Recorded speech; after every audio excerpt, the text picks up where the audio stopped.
Om Swastiastu. Baik, sebelumnya saya ingin berterima kasih kepada Bapak dosen Dr. Inyomantika MSI selaku dosen pengampu mata kuliah Agama Hindu yang telah memperkenankan saya untuk membahas ujian akhir semester pada kali ini. Sebelumnya, saya ingin memperkenalkan diri. Perkenalkan, nama saya Putu Ranti Parmeswari dengan NIM 23110911441. Saya berasal dari Rombal 42 dengan prodi S1 Pendidikan Guru Sekolah Dasar. Baik, langsung saja kita masuk ke pertanyaan yang pertama. Apa makna mantra Pancasembah bila dikaitkan dengan Trihitakarana? Baik, yang pertama, mantra sembah puyung atau tanpa bunga. Maknanya yaitu menyatakan rasa hormat pada Tuhan yang tak terpikirkan dan maha tinggi. Kaitan dengan Trihitakarana yaitu mencerminkan hubungan vertikal manusia dengan Tuhan. Jadi hal ini menekankan pada aspek spiritual dalam mencapai keseimbangan. Yang kedua yaitu mantra sembahyang dengan bunga warna putih atau kuning. Maknanya yaitu untuk pemujaan pada surya sebagai sumber cahaya, dan keberkahan. Kaitan dengan Trihitakarana yaitu menghubungkan manusia dengan Tuhan dalam konteks keberadaan alam dan menegaskan pentingnya menjaga keseimbangan dengan alam. Selanjutnya yang ketiga yaitu mantra sembah dengan bunga yang ditujukan ke Ista Dewata. Maknanya yaitu hormat kepada dewa yang meresapi seluruh alam dan memohon keberkahan. Kaitan dengan Trihitakarana yaitu menyatukan dimensi spiritual dengan dimensi sosial dan alam.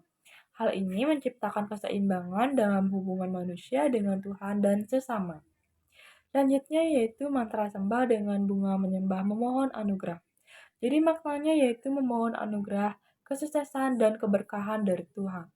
Kaitan dengan Trihitakarana yaitu menggarisbawahi pentingnya mencari dukungan spiritual dalam upaya mencapai keseimbangan dan keharmonisan dalam kehidupan. Selanjutnya yang terakhir, pada mantra sembah yang kelima yaitu puyung atau tanpa bunga. Maknanya yaitu mengungkapkan rasa hormat pada Tuhan yang tak terpikirkan. Jadi kaitan dengan Trihitakarana yaitu menekankan pada dimensi spiritual dalam mencapai keseimbangan dan keharmonisan dengan Tuhan. Selanjutnya, soal yang kedua yaitu nilai-nilai apakah dalam agama Hindu yang harus dilakukan agar umat Hindu tidak terjerumus dalam perbuatan korupsi? Dan sebutkan langkah-langkah yang bisa diterapkan. Yang pertama yaitu menerapkan ajaran Trikaya Parisuja. Yang kedua yaitu satya atau kebenaran. Dan yang ketiga yaitu menerapkan Pancayama Brata pada bagian tapas.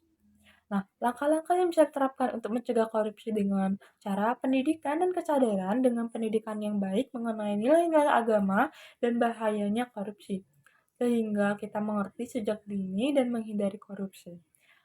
Nah, selain itu, membentuk karakter yang berbudi pekerti luhur, mengembangkan kesadaran akan pentingnya kesejahteraan bersama, dan mendukung penegakan hukum yang adil dan tegas dalam tindakan korupsi.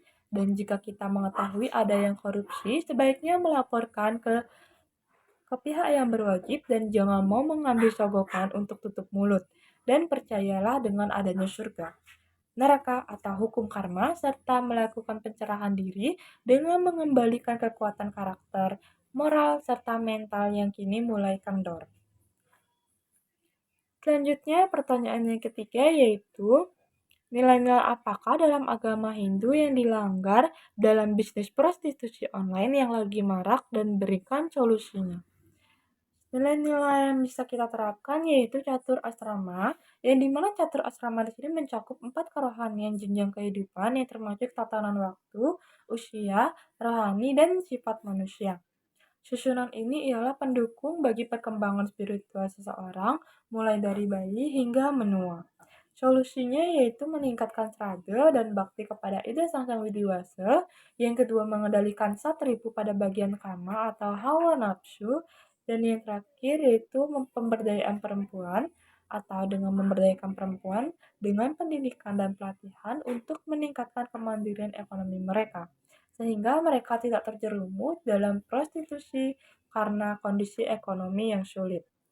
Selanjutnya soal yang keempat yaitu, ketika Anda mengunjungi panti asuhan, nilai-nilai agama Hindu apa yang bisa kita pelajari dan terapkan dan berikan contohnya. nilai kekeluargaan dengan peduli terhadap orang lain. Dan apa yang saya lakukan untuk anak-anak panti asuhan dapat menjadikan sebuah kebaikan terhadap sesama. Nah, nilai keluarga dengan berbuat baik dan saling membantu. Ketika saya memberi sedekah, saya tidak merasa tertekan untuk melakukannya, karena saya memberikan sedekah yang tulus serta penerapan dalam studi saya dengan menganggap teman atau rekan kerja sebagai saudara tanpa membedakan derajatnya masing-masing. Contoh yang bisa saya pelajari adalah membantu anak-anak di panti asuhan dengan memberikan dukungan berupa peralatan tulis dan kebutuhan dasar, serta di sana yang saya lakukan yaitu mengajar mereka keterampilan baru dan mendukung kegiatan pendidikan. Saya mendengar banyak cerita inspiratif dari anak-anak di panti asuhan yang tetap bersenang-senang di dalam dan di luar panti. Pengalaman ini membuat saya lebih sadar akan berkat memiliki orang tua yang mendukung, dan saya merasa terinspirasi untuk menjadi lebih bersyukur. Setelah kunjungan tersebut, saya bersama teman-teman bertekad untuk memberikan bantuan, pembelajaran, dan hiburan kepada anak-anak di panti asuhan. Saya sangat kagum dengan ketulusan dan semangat mereka. Selanjutnya, soal yang kelima yaitu apakah ada hubungan kepasrahan dengan sifat korupsi pada manusia? Jelaskan jawabanmu dan berikan contohnya. Nah, ketaatan kepada Tuhan dalam ajaran agama Hindu ini tidak langsung berkaitan dengan munculnya sikap korupsi pada manusia. Meskipun kepasrahan yang bermakna menyerahkan diri kepada Tuhan, pada praktiknya individu korup cenderung kurang patuh pada prinsip moral dan etika Hindu. Sikap korup melibatkan perilaku egois yang mengutamakan keuntungan pribadi dan merugikan orang lain. Selanjutnya, ini dipengaruhi oleh faktor sosial, politik, ekonomi, dan pribadi. Tidak semua yang patuh pada kepasrahan terlibat dalam korupsi, dan ada banyak faktor lain yang memengaruhi kecenderungan seseorang terlibat dalam tindakan tersebut. Sebagai contoh, individu yang korup dalam jabatan berkuasa dapat memanfaatkan posisi tersebut untuk menerima suap atau menggelapkan dana publik, yang jelas melanggar nilai Hindu yang menekankan kejujuran, keadilan, dan pengabdian. Meskipun Hindu tidak secara eksplisit menghubungkan kepasrahan dengan korupsi, agama ini menekankan pentingnya menjalani kehidupan yang jujur dan bertanggung jawab berdasarkan prinsip-prinsip moral yang kuat. Selanjutnya yaitu soal yang keenam. Temukan yoga dan pranayama Anda dalam pengkajian center yoga selama ini. Dalam konteks pranayama Dewi Yoga, konsep keselarasan dalam praktik yoga di sini dan pranayama menjadi inti filosofi, di mana saya mengunjungi sebuah studio yoga yang bernama Yoga Pranadewi ini melambangkan energi alam semesta dalam setiap hirupan udara. Sementara Dewi dipilih sebagai representasi Dewi yang mengaitkan yoga dengan wanita melibatkan keseimbangan pikiran, perkataan, dan perbuatan, serta memainkan peran penting dalam pencapaian kebenaran dan integritas. Pemujaan yang autentik menuntut kehadiran menyeluruh, di mana pikiran yang jernih, perkataan yang jujur, dan perbuatan yang baik menjadi fokus. Praktik yoga dan pranayama di pusat ini tidak hanya mengintegrasikan aspek-aspek tersebut, tetapi juga mendukung perjalanan menuju kesempurnaan hubungan dan pemahaman diri dalam kerangka filosofi Prana Dewi Yoga. Selanjutnya, soal yang ketujuh yaitu apakah makna ungkapan Bhagavad Gita yang dimaksud? Nah, Bhagavad Gita dengan ajaran yang disampaikan oleh Krishna mengandung makna yang mendalam. Kitab suci ini merangkum esensi kehidupan manusia, menyoroti keseimbangan antara urusan duniawi dan pengabdian pada Tuhan. Jadi Krishna di sini menunjukkan bahwa meskipun manusia harus memenuhi kebutuhan dunianya, jangan lupakan kewajiban untuk bersembahyang dan memuja Yang Maha Kuasa.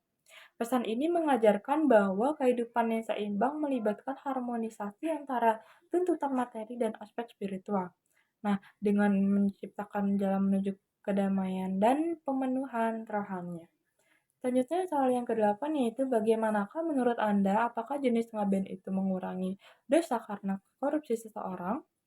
Ngaben, sebagai ritual kematian dalam kepercayaan Hindu, melibatkan warisan budaya yang kaya.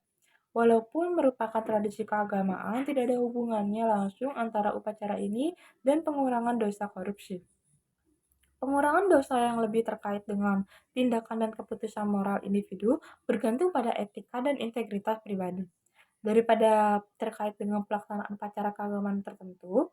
Oleh karena itu, ditekankan bahwa menjalani kehidupan bermoral adalah esensial tanpa tergantung pada partisipasi dalam upacara keagamaan tertentu untuk menghindari dosa korupsi tersebut. Selanjutnya, soal yang kesembilan yaitu bagaimana pendapatmu menghadapi realitas orang Hindu yang bersemangat melakukan upacara yatna besar-besaran dengan biaya yang lebih besar, sedangkan menyumbangkan beasiswa kepada anak miskin masih ogah-ogahan. Pendapat saya terhadap realitas tersebut dapat dilakukan, namun sangatlah penting untuk diingat bahwa setiap individu memiliki kebebasan untuk memilih bagaimana mereka menggunakan sumber daya mereka. Beberapa orang mungkin memprioritaskan upacara besar seperti nyentak linggih untuk menjaga tradisi dan kesakralan agama. Sementara yang lain mungkin lebih cenderung memberikan bantuan kepada mereka yang kurang beruntung. Kita juga harus mengakui nilai-nilai seperti karma, pelayanan, dan keadilan sosial yang diajarkan oleh agama Hindu. Mendorong kesadaran akan kebutuhan sosial dan memberikan kontribusi kepada masyarakat melalui tindakan yang mulia seperti menyumbang beasiswa atau membantu mereka yang membutuhkan adalah langkah yang positif.